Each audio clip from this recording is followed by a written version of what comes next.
उहाँले सबैले बच्चा बच्ची साह्रै मान्ने भएको हुनाले अब उहाँको लागि त खास धेरै जग्गा जमिन चाहिँदैन होइन।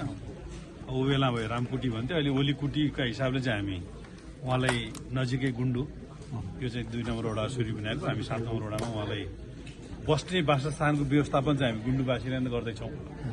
उहाँ बस्नको लागि चाहिँ हामी यहाँ बजेट थप खर्च गर्दैनौँ। भनेको उहाँलाई घर छुट्टै बनाइदिनुहुन्छ? हामी गुन्डुमा चाहिँ उहाँलाई बस्ने चाहिँ एउटा नामै ओलीकुटी राखेर बनाउँदैछौँ, हामी ओलीकुटी बनाउँदैछौँ। तर उहाँको लागि यहाँ हामी खर्च गर्दैनौँ। अब यो चाहिँ राज्यको सम्पत्ति भएको हुनाले, जसरी अहिले गृहमन्त्रीज्यू अथवा वर्तमान सरकारले सम्पत्ति शुद्धिकरण लगाउने केपिओलीको छानबिन गर्ने भनेको छ, मैले अस्ति भने यहीँबाट छानबिन गर्नुहोस् होइन।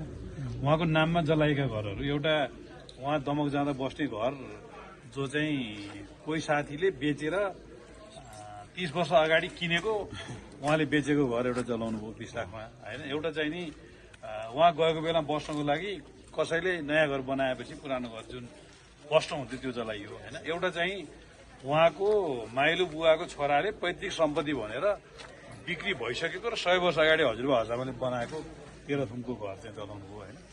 केपी ओलीको नाउँमा जुन 4-5 वटा घरहरू जलाइयो त्यो सबै उहाँको घर थिएन र यो बालकोटको घर पनि राष्ट्रिय सम्पत्ति जलाएका हुन्। र अब यसको मर्मसम्हार गर्ने हो कि अब लाइब्रेरी बनाउने हो कि अब सङ्ग्रहालय बनाउने हो कि, यो चाहिँ वर्तमान सरकारले गर्ने कुरा हो होइन। अब उहाँमाथि सम्पत्ति शुद्धिकरणको के गर्ने भने स्ट्यान्डबाजी जुन गर्दै हुनुहुन्छ गृहमन्त्रीज्यूले र अन्डर बोलिरहनु भएको छ होइन। र गृहमन्त्रीज्यूलाई पनि म यहाँ आउनको लागि अनुरोध गर्छु, त्यो राष्ट्रिय सम्पत्ति हो, यो तपाईँकै सम्पत्ति हो, यसका लुटेरालाई समाउनुहोस्, यहाँबाट कीमती सामानहरू महत्त्वपूर्ण गिफ्टहरू चोरेर लानेहरूलाई कारवाही गर्नुहोस् र यसलाई चाहिँ नि राष्ट्रिय सम्पत्तिको रूपमा प्रयोग गर्नुहोस् तपाईँको नैतिकता छ भने। अब सम्पत्ति शुद्धिकरणको के नौटंकी कुरा चाहिँ नगर्नुहोस् भन्ने सुझाव दिन चाहन्छु। र एमालेका कार्यकर्ताहरूको अस्ति हाम्रो प्रारम्भिक रिपोर्टमा 167 वटा घरहरू हाम्रो नेता कार्यकर्ताको चलेका छन् होइन। अब राष्ट्रिय सम्पत्ति अभूतपूर्व क्षति भएको छ। अब राष्ट्रिय सम्पत्ति क्षति भएको पनि अहिले सिंहदरबारभित्र जलेका सबै गाडी र मोटरसाइकलहरू 3000 भन्दा बढी सवारी साधनहरू चाहिँ संसदको पछाडि लगेर गृहमन्त्रीले राख्नु भएको छ। सरकारी कार्यालयहरू हाताहात टालटुल गरेर रङ रोगन गरिरहनु भएको छ। यसको मतलब के हो भने गृहमन्त्री थुनिएका मान्छेहरूलाई छुटाउन लाग्नुहुन्छ। 13 नम्बर र 14 जना मान्छे हाम्रो पलमा हामीले समाएर थुन्न लगाएको छौँ, ती सबैले छुटाइसक्नु भएको छ उहाँले।